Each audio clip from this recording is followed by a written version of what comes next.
Bienvenidos. Antes de empezar, recomendable ver el primer video, para entender sobre los críptidos, y por el primer caso que tocaré, si ya vieron el anterior video de críptidos, entonces empecemos.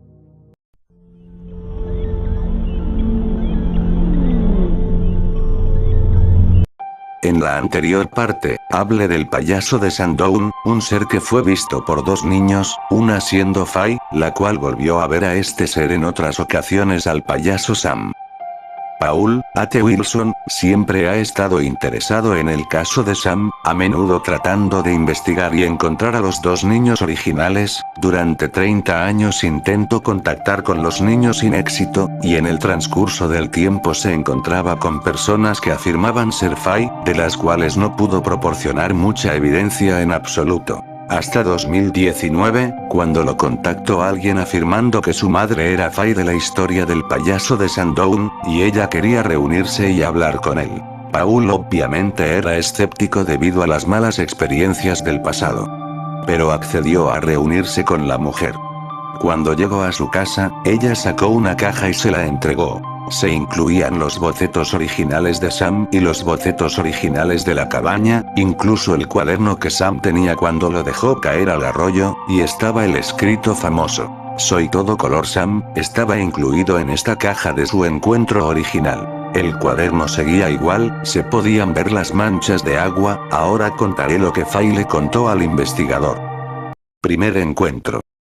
El segundo encuentro, después de lo que pasó en el primer encuentro, ocurrió en 1982, 9 años después del primer avistamiento. Faye siendo una adolescente ahora, y trabajaba en un establo local, bastante lejos de su casa, o lo suficientemente lejos como para tener que ir y venir en autobús. Después de terminar su jornada, comenzó su camino de regreso hacia las paradas de autobús, recogió sus cosas y caminó por este largo y sinuoso camino rural para llegar a donde la recogería el autobús. Habían bosques a ambos lados del camino, era bastante aislado. Ella estaba caminando por este camino, cuando comenzó a oír un zumbido o un murmullo débil. Entonces empezó a ponerse nerviosa. Empezó a caminar un poco más rápido hacia la parada del autobús. Entonces empezó a oír un crujido en el bosque. Y fue entonces cuando lo vio. La misma cara pintada de blanco, la misma ropa desgarrada y andrajosa.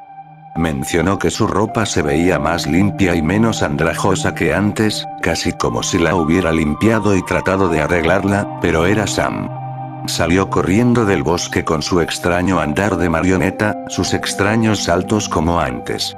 Faye contó que cuando se acercó vio que llevaba una flauta con botones encima. Afirmó que no le tenía miedo, algo así como la primera vez que se conocieron, como si lo hubiera sentido. Casi sintió una paz, una extraña calma que siempre tenía con él, incluso como cuando el niño pequeño estaba aterrorizado en el primer encuentro. Lo que Sam tenía no era un instrumento en absoluto, en realidad lo usaba para dibujar. No en el pavimento ni en la tierra, sino que lo agitaba en el aire. Y donde agitaba la varita, creaba ilustraciones que, según Faye, parecían dibujos animados de tiza en el cielo. No estaba segura de por qué él hizo esto o qué estaba tratando de transmitir. Eran solo símbolos y formas. Ella notó que su voz era mucho más clara que antes y menos robótica. Sam dijo que la había estado vigilando, y luego se alegró de que se hubieran hecho amigos. Continuó diciéndole a Faye que las cosas estaban mejor ahora. No tenía que forjar comida ni esconderse de los humanos. Ella le pidió que explicara qué quería decir con mejor. Pero con la clásica vaguedad de Sam, simplemente esquivó la pregunta. Ella dijo que él se quedó allí y habló con él durante lo que ella pensó que fueron unos 10 minutos, cuando le dijo que tenía que irse. Sam asintió con la cabeza y entendió y dijo: "Te veré 4 veces más si quieres". Segundo encuentro. 1983. Un año después, en 1983, Faye tenía 17 años. Era una cálida tarde de verano y Faye había salido a un parque local para pasar un rato con sus amigos. Estaban todos reunidos alrededor de unos bancos de hormigón del parque, fumando, bebiendo un poco de vino que habían robado a sus padres, haciendo cosas normales de adolescentes, simplemente pasando el rato. Fei no había estado allí el tiempo suficiente como para siquiera tomar una copa cuando empezó. Esta vez era un olor. Podía oler el innegable aroma de tierra recién removida. Y mientras lo olía, rápidamente se transformó en lo que describió como un olor a hojas quemadas. Una vez que el segundo aroma llenó sus fosas nasales, todo cambió. Dijo que todavía estaba en el parque, en el banco, pero era diferente. Sus amigos no estaban con ella, los colores del césped y los árboles eran más profundos. Había un silencio absoluto.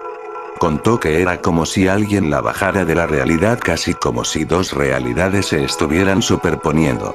Fue entonces cuando vio su rostro pálido. Pero esta vez Sam no estaba solo. Sam había mencionado antes que había otros como él. Detrás de Sam se encontraban varias otras entidades. Pudo notar que eran similares en tamaño y que ambos vestían la extraña ropa de retazos que Sam había usado. Dijo que eran difíciles de mirar, casi como si sus ojos no pudieran enfocarlos. También podía oírlos hablar, pero no hablaban ningún idioma que ella pudiera entender. Ella lo describió como si simplemente estuvieran charlando entre ellos de un lado a otro. Entonces notó algo más. A lo largo del sendero y el parque, comenzaron a aparecer estas formas altas iluminadas, casi como puertas. Eran lo suficientemente altas como para que Sam y las otras entidades pasaran fácilmente a través de ellas. En este punto, Sam se acercó a ella, no con su movimiento normal de saltos bruscos de marioneta, sino con un movimiento suave y fluido, casi como para no asustarla. Le dijo, me alegro de que estés aquí, lo estás haciendo bien Fai. Volvió a sentirse abrumada y no habló mucho. A Sam no le molestó esto. Y decidió guiarla por el camino mientras pasaba por esas puertas. Al pasar junto a ellos, miraba más allá de las puertas. Cada uno de ellos parecía una pista hacia algún lugar diferente. Uno tenía un verde brillante o más allá, casi como un planeta verde exuberante. Otra tenía lo que parecían estrellas en un cielo negro. Una simplemente brillaba como las otras entidades, casi como si estuviera irradiando electricidad. Cada puerta le mostró algo diferente, aunque no podía recordarlas todas. Había algunos que se sentían amenazantes, pero el que se destacó para ella mientras miraba, podía ver Europa desde arriba. Dijo que no había fronteras, ni cercas de alambre de púas, nada. Era todo lo que Europa unificó. Entonces Sam intervino y le dijo que su mundo no terminaría en su vida, no habría guerra nuclear en su vida y Europa no estaría dividida por mucho tiempo. Dado el momento en que esto sucedió a principios de los 80, la Guerra Fría estaba en pleno apogeo. Era casi como si Sam hubiera sabido que ella tenía estas preocupaciones en su cabeza y él las estuviera aliviando mientras ella las pasaba. Sam le dijo entonces que esta era la segunda visita. Si quieres, te visitaré 4 veces. Ella inmediatamente comenzó a preguntarle, ¿por qué ella? ¿Por qué fue elegida para ser visitada? ¿Por qué seguía volviendo a ella? Sam simplemente asintió y de inmediato regresó al parque con sus amigos. No había ningún olor extraño, ni ruidos raros. Simplemente regresó al banco del parque con sus amigos. Preguntó cuánto tiempo había estado fuera y simplemente la miraron como si estuviera loca. Para ella, había estado con Sam durante bastante tiempo, pero para ellos, nunca se fue en absoluto. Tercer encuentro 1984. El siguiente encuentro ocurrió el invierno siguiente. Fay había ido al pueblo de Newport a visitar a su nuevo novio. Mientras caminaba hacia su casa, tenía una serie de callejones. Estaba caminando por uno de los callejones cuando de repente sintió la necesidad de tomar uno que no necesariamente estaba en su ruta a la casa de su novio. Simplemente se sintió obligada a hacerlo. Cuando comenzó a bajar por este callejón, desde detrás de la cerca, apareció Sam. Esta vez era diferente. No había ninguna anomalía atmosférica extraña, ni olores extraños. Simplemente estaba allí. Seguía siendo muy alto, seguía siendo delgado. Pero su piel parecía mucho más humana esta vez. También estaba vestido con ropa más parecida a la de un humano. Como si no destacara su traje de payaso, por decirlo de alguna manera. Caminaba más normalmente ahora, no saltaba, no usaba sus movimientos bruscos que tenía antes. Incluso cuando habló esta vez, ella dijo que era mucho más humano, mucho más fácil de entender. Miró a Fei a la cara y le dijo que no tenía mucho tiempo y que estaba usando una de sus visitas para hacer esto por ella. Fei preguntó qué quería decir y él dijo, sé que vas a ver al chico. No deberías simplemente darte la vuelta, simplemente vete a casa. Eso es todo, por favor. Entonces retrocedió detrás de la cerca y desapareció. Entonces Fei no ignoró la advertencia de Sam y se dio la vuelta y regresó a casa. Dijo que todo el encuentro duró apenas un minuto y los detalles más allá de esto se omitieron. Paul lo omitió por el bien del anonimato, pero aparentemente esa noche en que se suponía que se reuniría con su novio, él y algunos de sus amigos fueron arrestados porque habían cometido un robo esa noche. Cuarto encuentro 1989. La siguiente visita final de Sam, 5 años después. Fei era adulta y recién casada y se estaba preparando para mudarse a la isla principal con su esposo. Una tarde decidió ir a caminar a un bosque cercano. Ella estaba caminando por un prado, cuando algo llamó su atención. Era una cabaña. No la cabaña que había visto cuando era niña, sino que esta parecía haber sido mejorada. Era como un vagón de tren futurista. Dijo que era larga y blanca y que el techo era de hierro corrugado, que parecía completamente nueva. Entonces ella lo vio. Era Sam otra vez, y se veía muy parecido a como se veía en los primeros encuentros. Cara blanca, marcas extrañas, todo lo normal de Sam. Luego la invitó a tomar el té, lo cual ella aceptó. Dentro había una mesa con algunas sillas. Sobre la mesa había un aparato que parecía una tetera, pero ella dijo que tampoco era una tetera. Dijo que el interior de la cabaña estaba iluminado, pero no pudo decir de dónde venía la fuente de la luz. Luego le sirvió una taza de té en una taza que, según ella, parecía de porcelana. Pero cuando la tomó en sus manos, dijo que era súper ligera y flexible, como si pudiera apretarla. Y no se aplastaba, sino que se adaptaba a sus manos. Se sentó y habló con Sam durante bastante tiempo, pero al igual que en el otro encuentro, le costó recordar el meollo de la conversación. Podía recordar fragmentos, pero no la totalidad. Dijo que una cosa que sí recordaba era que Sam le había dicho que el muro de Berlín caería antes de que terminara el año, lo cual sucedió. Eso parecía ser muy importante para él. Mientras hablaban, Sam le dijo que solo la vería una vez más y que sería al final. Fei le preguntó a Sam de dónde era y, fiel a su estilo, dijo que era de ese lugar, pero diferente. Llevó a Fei afuera y levantó la mano para despedirse con la mano mientras ella se iba. Ella se alejó un par de metros de la cabaña cuando se dio la vuelta para ver si él seguía allí saludando con la mano. Se había ido. La cabaña había desaparecido y esa fue la última vez que lo vio. Ella sabe que lo volverá a ver.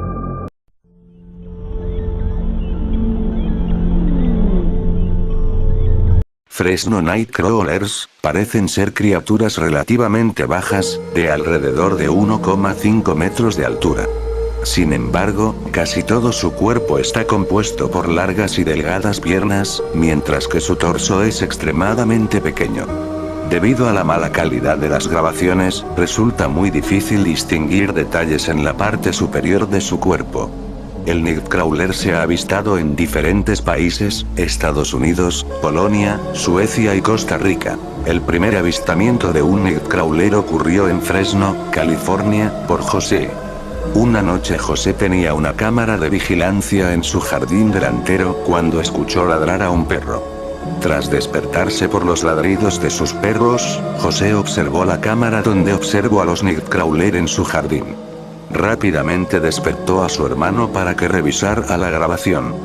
Posteriormente, su hermano afirmó haber visto pequeñas huellas afuera, pero cuando los investigadores llegaron al lugar, toda la evidencia había desaparecido. Después del avistamiento inicial, la grabación original de la cámara de seguridad se perdió. La única grabación que queda es un video granulado grabado desde un monitor. El siguiente avistamiento fue captado por un exmarine de 60 años, y su esposa, conducían cerca de Carmel el 12 de diciembre de 2014 cuando, al llegar a la cima de una colina, vieron una criatura delgada y gris de 13 metros de altura. El exmarine dijo lo siguiente: hace poco compramos una casa en la zona de Fort Hill, al sureste del condado de Highland. Después de unos 30 días viviendo aquí, nos dimos cuenta de que de repente teníamos un círculo perfecto de hierba que se mantenía verde y fresca, sin importar el clima, en nuestro jardín delantero. El viernes por la noche, el 12, íbamos de camino a casa. Tras girar hacia Carmel Road, que lleva a nuestra calle, pasamos la curva junto a la iglesia de Carmel y luego subimos una pequeña pendiente.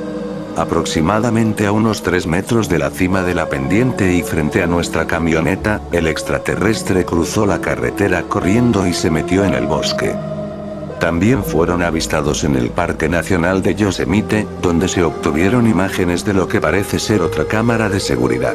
En esta ocasión, se observan dos criaturas. Una muy pequeña, de aproximadamente 1,5 metros, cuyas patas se aprecian con claridad, así como lo que parece ser una especie de membrana que conecta las rodillas con la parte superior del cuerpo, al menos en la más grande. El críptido también fue grabado en Polonia, esta vez con lo que parece ser una cámara de mano, a juzgar por la inestabilidad de la grabación. La criatura no se ve por mucho tiempo, pero parece tener rasgos similares a la más grande grabada en Yosemite. El siguiente avistamiento de la criatura fue en Billings, Montana, captado por un sistema de vigilancia doméstico a las 9:45 p.m. del 25 de abril de 2020. Después de este avistamiento, cerca del lugar donde se vio a la criatura, el dueño de la casa encontró un ciervo muerto con un agujero en el costado.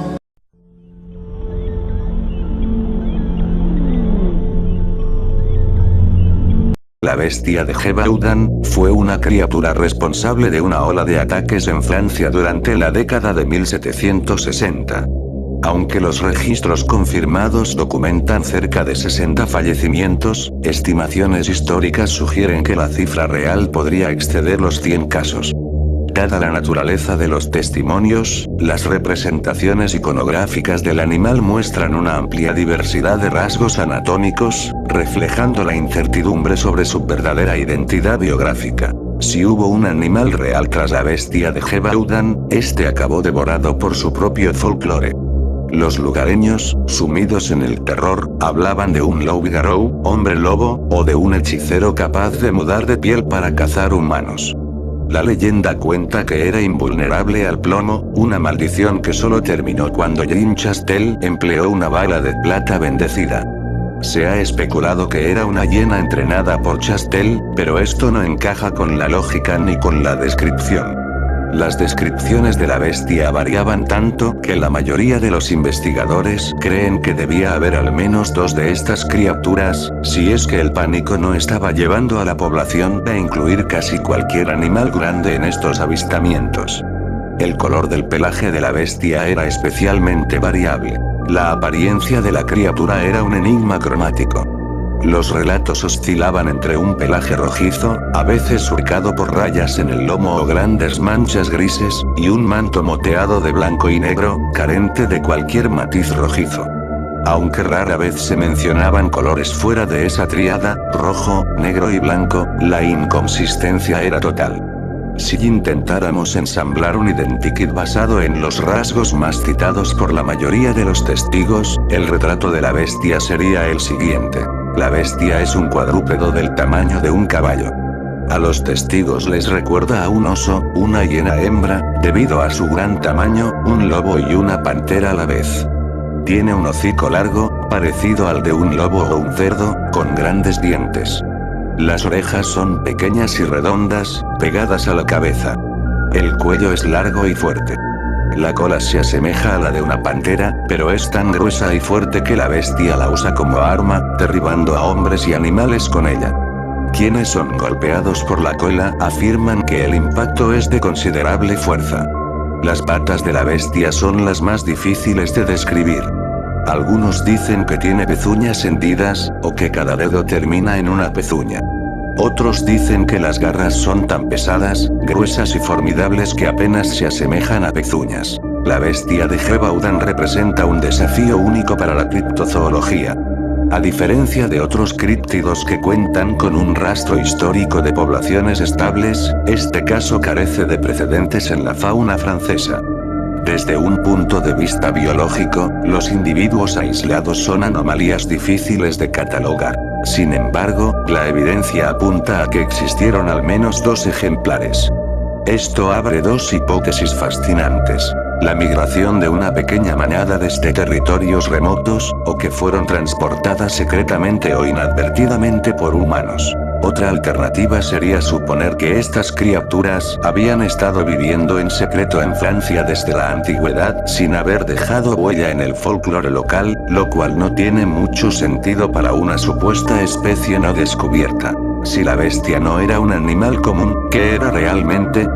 Durante siglos, la respuesta fácil fue el híbrido. Un cruce antinatural entre lobo y mastín o incluso un oso deforme. Pero estas explicaciones palidecen ante la descripción de los testigos. Para los criptozoólogos, el verdadero interés no reside en un perro mutante, sino en la posibilidad de una especie superviviente. Surge así la teoría de los mesoníquidos. Bestias feroces con pezuñas que dominaron el mundo hace millones de años. Imaginar a un depredador prehistórico, pariente de los cerdos pero con la ferocidad de una hiena gigante, acechando la Francia del siglo XVIII, convierte este caso en algo más que una cacería. Lo convierte en un encuentro con un fantasma de la prehistoria.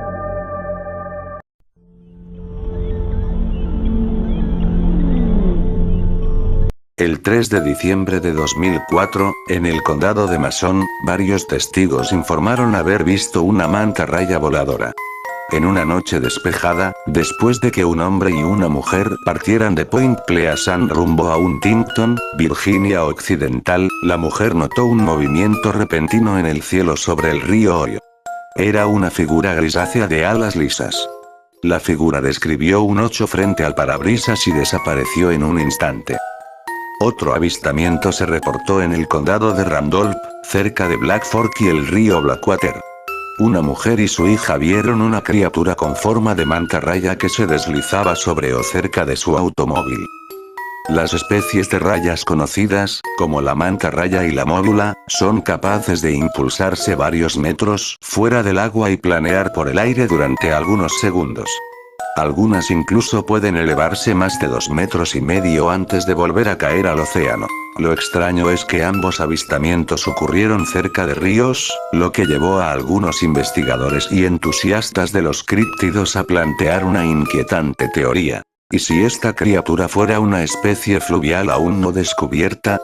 Por el tamaño descrito por los testigos, la supuesta mantarraya negra sería lo suficientemente grande y poderosa como para impulsarse fuera del agua y mantenerse en el aire el tiempo suficiente como para ser observada desde la distancia. Aunque no existe evidencia científica que confirme su existencia, los relatos continúan apareciendo y todos describen prácticamente la misma criatura. Se han reportado avistamientos similares en Provo, Utah, y sus alrededores durante décadas. Las historias que aparecen a continuación provienen del guía turístico de fantasmas Danny Stewart en Utah. Hace unos 11 años, una mujer me contó una historia interesante. Una noche de junio, poco después de las 10 de la noche, mientras caminaba por University Avenue, cerca de la calle 300 Sur, vio una gigantesca mantarraya negra surcando el cielo de Provo. Esta cosa estaba a 120 metros de altura, venía del sureste y volaba hacia el noroeste. Tenía una envergadura de 4 metros, y su cuerpo y cola medían probablemente unos 7,5 metros de largo. Voló directamente sobre el tabernáculo de la ciudad de Provo, ahora un templo, y finalmente desapareció en el cielo nocturno. Con el paso de los años, comenzaron a surgir más testimonios de personas que afirmaban haber visto estas extrañas rayas voladoras en Utah. Los relatos continuaron apareciendo, todos con descripciones sorprendentemente similares. Pero el misterio no termina ahí. En distintas partes del mundo también existen reportes de personas que aseguran haber visto criaturas con forma de mantarraya. En Santiago de Chile también existen supuestos avistamientos de este extraño críptido. El avistamiento más conocido proviene de un testimonio recogido por el investigador Raúl Núñez, transmitido por un comerciante local identificado solo por las iniciales FA. Según el relato, alrededor de las 11 p.m., a finales de febrero de 2011, Fa estaba sentado en su jardín tratando de refrescarse del calor de la tarde cuando se sobresaltó por la repentina aparición de una extraña criatura voladora. El ser, que describió como parecido a una mantarraya, se estimó que medía casi 2 metros de largo, era de color oscuro y daba la impresión de ser gelatinoso y húmedo. Según los informes, la criatura aterrizó en los árboles cercanos, lo que permitió al testigo ver sus brillantes ojos rojizos. Alarmado, Fa se refugió en su casa y regresó armado con un palo en posición defensiva. Sin embargo, la criatura simplemente alzó el vuelo y desapareció. Después en Japón hay otros relatos. Nam, quien dirige el conocido blog japonés de información sobre críptidos Crypto, publicó un artículo sobre el extraño objeto que presenció. El 2 de febrero de 2021, entre las 19:30 y las 20, mientras caminaba desde la estación hacia la casa de un amigo que vive en la ciudad de Fujimi para jugar con él, sintió algo extraño en el cielo en la dirección en la que se dirigía y vio un objeto extraño. Dijo que era como un delgado trozo rectangular de vidrio transparente, cuya luz que lo atravesaba se refractaba y difuminaba. Nam calculó que el objeto medía menos de 2 metros de largo, pero su tamaño no era claro porque volaba por el aire. Su altitud de vuelo era inferior a 10 metros, cruzó de izquierda a derecha en la dirección de su desplazamiento y, en cuestión de segundos, quedó oculto por un edificio. A día de hoy, nadie sabe con certeza qué son estas supuestas rayas voladoras. Durante décadas, personas de distintos países, sin conexión entre sí, han descrito prácticamente la misma criatura. Una enorme figura oscura con forma de mantarraya, moviéndose silenciosamente por el cielo nocturno. Desde West Virginia hasta Utah, pasando por Santiago y hasta Japón, los testimonios continúan apareciendo. ¿Estamos frente a simples leyendas urbanas o existe algo enorme en nuestros cielos cuando cae la noche?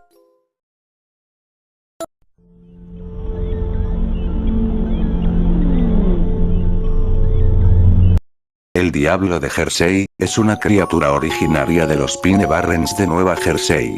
Se le suele describir con pezuñas, cola de serpiente, alas de murciélago y una cabeza que recuerda a la de un caballo.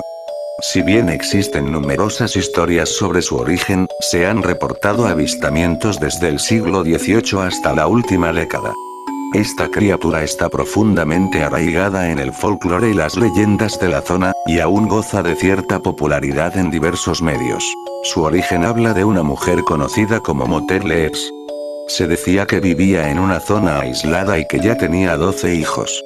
Cuando quedó embarazada por 13ª vez, agotada y desesperada, habría gritado que el niño fuera el diablo. En la noche del nacimiento, según el relato popular, el bebé nació normal pero comenzó a transformarse frente a todos. Su cuerpo cambió hasta convertirse en una criatura monstruosa. Cabeza parecida a la de un caballo, alas de murciélago, patas con pezuñas, brazos pequeños y ojos rojos brillantes. Después de atacar a quienes estaban en la habitación, la criatura habría escapado volando por la chimenea hacia los bosques de Pine Barrens. Con el paso de los años, los reportes aumentaron. Los testigos describían algo alto y delgado, con alas enormes, ojos rojos brillantes y un grito agudo imposible de olvidar. Muchos decían escuchar pasos sobre los techos o sonidos extraños en medio del bosque durante la noche. Según American Folklore, incluso Joseph Bonaparte, hermano mayor de Napoleón Bonaparte, habría tenido un encuentro con el diablo de Jersey alrededor de 1820. La historia es la siguiente. Una tarde nevada, José Bonaparte estaba cazando solo en el bosque cerca de su casa cuando divisó unas extrañas huellas en el suelo. Parecían las de un burro de 2 patas. Bonaparte notó que una pata era ligeramente más grande que la otra. Las huellas terminaban abruptamente, como si la criatura hubiera salido volando. se quedó mirando las huellas durante un buen rato, tratando de averiguar qué animal extraño podría ser. En ese instante, Bonaparte oyó un extraño silbido. Al girarse, se encontró cara a cara con una gran criatura alada con cabeza de caballo y patas de pájaro. Asombrado y asustado, se quedó paralizado, mirando fijamente a la bestia, olvidando que llevaba un rifle. Por un momento, ninguno de los dos se movió. Entonces la criatura le siseó, batió las alas y se alejó volando. El 27 de julio de 1937, un animal desconocido con ojos rojos, visto por los residentes de Downingtown, Pensilvania, fue comparado con el diablo de Jersey por un reportero del Pennsylvania Bulletin del 28 de julio de 1937. En 1951, un grupo de muchachos de Gibson, Nueva Jersey, afirmaron haber visto un monstruo que coincidía con la descripción del diablo, y en 1957 surgieron afirmaciones sobre un cadáver que coincidía con la descripción del diablo de Jersey. En 1960, se afirmó que huellas y ruidos escuchados cerca de Mays Landing provenían del diablo de Jersey. En 1934, cerca de South Pittsburgh, Tennessee, varios testigos reportaron la presencia de un canguro fantasma o bestia parecida a un canguro durante un período de 5 días. Se dice que el animal había matado y devorado parcialmente a varios animales, incluyendo patos, gansos, un perro policía pastor alemán y otros perros. Los canguros suelen ser pacíficos y vegetarianos. Un testigo describió al animal como un canguro grande, corriendo y saltando por un campo. Un grupo de búsqueda siguió las huellas del animal hasta una cueva en la ladera de una montaña, donde se detuvieron. Durante la semana del 16 al 23 de enero de 1909, los periódicos de la época publicaron cientos de supuestos encuentros con el diablo de Jersey en todo el estado. Entre los supuestos encuentros divulgados esa semana, se afirmaba que la criatura había atacado un tranvía en Adone Inns y un club social en Camden. La policía de Camden y Bristol, Pensilvania, supuestamente disparó contra la criatura sin éxito. Otros informes inicialmente se referían a huellas no identificadas en la nieve, pero pronto comenzaron a reportarse avistamientos de criaturas parecidas al diablo de Jersey en todo el sur de Nueva Jersey e incluso en lugares tan lejanos como Delaware y el oeste de Maryland. La amplia cobertura periodística provocó pánico en todo el valle de Delaware, lo que llevó al cierre de varias escuelas y a que los trabajadores se quedaran en casa. Durante este periodo, se rumorea que el zoológico de Filadelfia ofreció una recompensa de $10,000 por los excrementos de la criatura. La oferta dio lugar a una serie de engaños, incluyendo un canguro con alas artificiales. Con el paso de los años, algunos investigadores piensan que varios avistamientos pudieron ser búhos grandes, grullas, zorros o incluso bromas organizadas para asustar a la gente. Sin embargo, los relatos nunca desaparecieron del todo. Incluso en tiempos modernos, todavía aparecen personas que aseguran escuchar gritos extraños en el bosque o ver una figura alada durante la noche.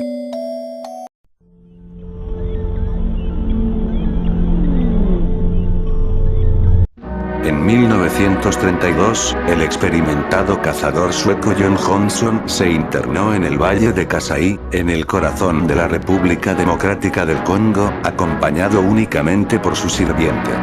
Su objetivo era claro: cazar un enorme elefante. Tras atravesar un pantano sofocante, llegaron a una sabana extrañamente silenciosa. No había aves. No había manadas. No se escuchaba nada. Entonces, el sirviente gritó emocionado al divisar 2 elefantes a lo lejos. Johnson levantó lentamente su escopeta, pero algo no estaba bien. Solo había 2 elefantes. Y detrás de ellos, oculto entre la maleza, algo los observaba. A unos 40 metros de distancia, una criatura gigantesca emergió repentinamente. El sirviente cayó aterrado entre la hierba mientras Johnson, paralizado por el miedo, apuntaba ahora a aquello que acababa de aparecer. Disparó 3 veces. Solo una bala impactó en la espalda de la bestia. La criatura lanzó un rugido ensordecedor y desapareció entre la vegetación. Sin entender lo que acababan de ver, ambos decidieron regresar al campamento cruzando nuevamente el pantano. Pero cuando estaban a mitad del camino, escucharon violentos chapoteos en el agua. Pensaron que eran cocodrilos. No lo eran. A pocos metros de ellos apareció nuevamente la criatura. Esta vez estaba despedazando a un rinoceronte adulto. Según Johnson, arrancó una de sus patas de una sola mordida mientras la sangre teñía el agua del pantano. El sirviente huyó presa del terror. Johnson quiso disparar pero descubrió que ya no tenía su rifle. Solo conservaba su cámara. Temblando, tomó una fotografía de la criatura. En el instante en que se escuchó el clic de la cámara, el monstruo se sumergió rápidamente en el agua, dejando detrás únicamente el cadáver destrozado del rinoceronte flotando en un charco de sangre. Al regresar al campamento, John caminó temblando y sacudiendo la cámara, se desplomó y los hombres que estaban allí lo ayudaron a levantarse. Era de color rojizo, con rayas negruzcas, dijo en su entrevista con el periódico Rhodesia Herald. Tenía un hocico largo y numerosos dientes. Decidió que la criatura, de 13 metros, 43 pies, de largo, era un tiranosaurio, y también dijo, las patas eran gruesas. Me recordaba a un león, hecho para la velocidad. A principios de 1933, un grupo formado por 5 cazadores, entre ellos un conocido traficante de marfil, fue al valle de Kasai para cazar a la criatura llamada Kasai Rex por el periódico Rhodesia Herald, que creían que era un cocodrilo gigante, y que cazarían para vender su piel a buen precio. Llegaron al valle de Kasai y atravesaron el mismo pantano por donde Johnson había pasado el año anterior. Uno de los cazadores se asustó al ver una cola rojiza hundirse en el lago. Pensaron que era una anaconda, hasta que la tensión aumentó. Prepararon sus armas, pero una ola de agua los sorprendió por la izquierda. La cola rojiza había salido violentamente del pantano y golpeó a uno de los cazadores, quien cayó al agua. Los otros 4 comenzaron a disparar a una masa rojiza que se sumergía. No vieron nada, solo olas de agua que se dispersaban por la superficie. El hombre caído, con un brazo roto, se levantó e intentó alcanzar a sus compañeros. Se oyó un rugido desde debajo del agua. Corrieron lo más rápido que pudieron, pero su camino se vio obstaculizado por una criatura gigante que emergió por la derecha y que se encontraba sumergida por la izquierda. Los cazadores se habían escondido en una roca y, finalmente, abandonaron la zona. Varios años después, Robert Henderson, considerado un gran cazador y un zoólogo experto que poseía más de 100 cabezas de animales que él mismo había cazado durante sus safaris, pensó en viajar a África, a las selvas del Congo, con la esperanza de encontrar especies exóticas y nunca antes descubiertas. Sin embargo, el viaje se retrasó un año debido al fallecimiento de su esposa, y en agosto de 1951, Henderson emprendió su viaje a África, al valle de Kasai. El pueblo de Mutombo La Mata, donde Henderson se había establecido, comentó que la caza era lo único que podía hacerlo sonreír tras la muerte de su esposa. Con la ayuda de 5 nativos, Robert recorrió el río Kasai en un jeep, pues sabía que su presa se encontraba justo al otro lado. El safari estaba previsto para unos 6 días, y acamparían para que Henderson tuviera tiempo suficiente para cazar. Sin embargo, al 6.º día, la gente no los vio regresar, así que esperaron unos días más, pensando que no volverían porque había llovido y el río había crecido. Como aún no habían regresado, se envió a un grupo de 10 personas del pueblo y 5 del regimiento militar a buscarlos. Al día siguiente, hallaron restos de un campamento que parecía ser la base inicial de Robert y su grupo. El grupo de rescate calculó que llevaban allí 2 días. Se creía que Henderson se había adentrado en el valle de Kasai para cazar otra cosa, ya que habían encontrado piel y vísceras de gacela cerca del campamento. El grupo de rescate acampó allí y a la mañana siguiente continuó la búsqueda. Lo extraño era que el valle parecía desolado. No había señales de vida por ninguna parte, pero tras caminar varios kilómetros, encontraron a Robert y su grupo, aunque no de la forma que esperaban. Había ocurrido una masacre. Encontraron un campamento provisional, completamente destruido. A unos 10 metros, yacían varios restos de los compañeros de Robert, con extremidades y cabezas por todas partes, algunas aplastadas y con la carne desgarrada. Los restos estaban tan mezclados que era imposible distinguir a quién pertenecía cada uno. De Robert solo se encontró un antebrazo con la mano, en mal estado, pero nada más. Se inició una investigación y la versión oficial de los hechos arrojó dos hipótesis.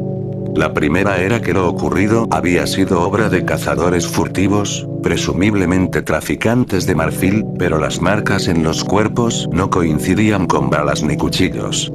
La segunda hipótesis era que algún animal había matado a Robert y a su grupo, ya que incluso los restos parecían haber sido masticados y escupidos.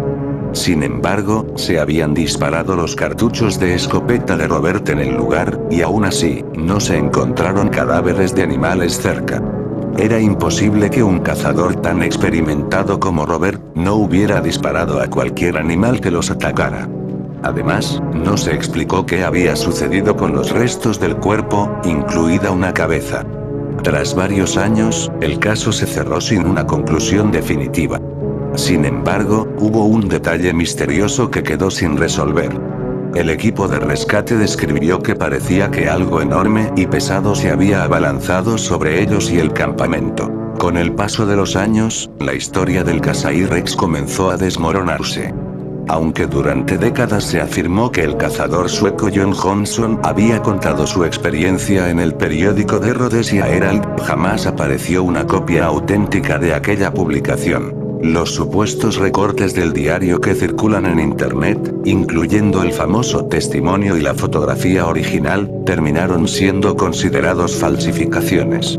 Las inconsistencias en el diseño, la baja calidad del logotipo y el origen de las imágenes apuntan a que fueron creadas muchos años después, probablemente como recreaciones para un blog dedicado a debatir casos de criptozoología del Congo. Además, la historia nunca tuvo una sola versión.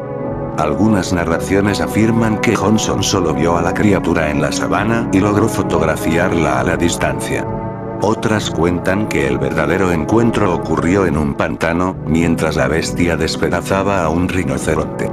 Incluso aparecieron relatos posteriores sobre cazadores que habrían obtenido nuevas fotografías en 1933 y casos de mutilaciones ocurridos en 1951.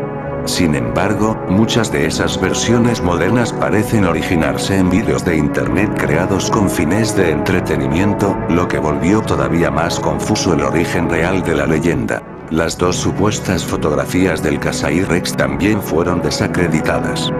Una habría utilizado una estatua colocada sobre el cadáver de un rinoceronte, mientras que la otra resultó ser un simple recorte de un lagarto monitor tomado de una revista de naturaleza y manipulado sobre otra imagen.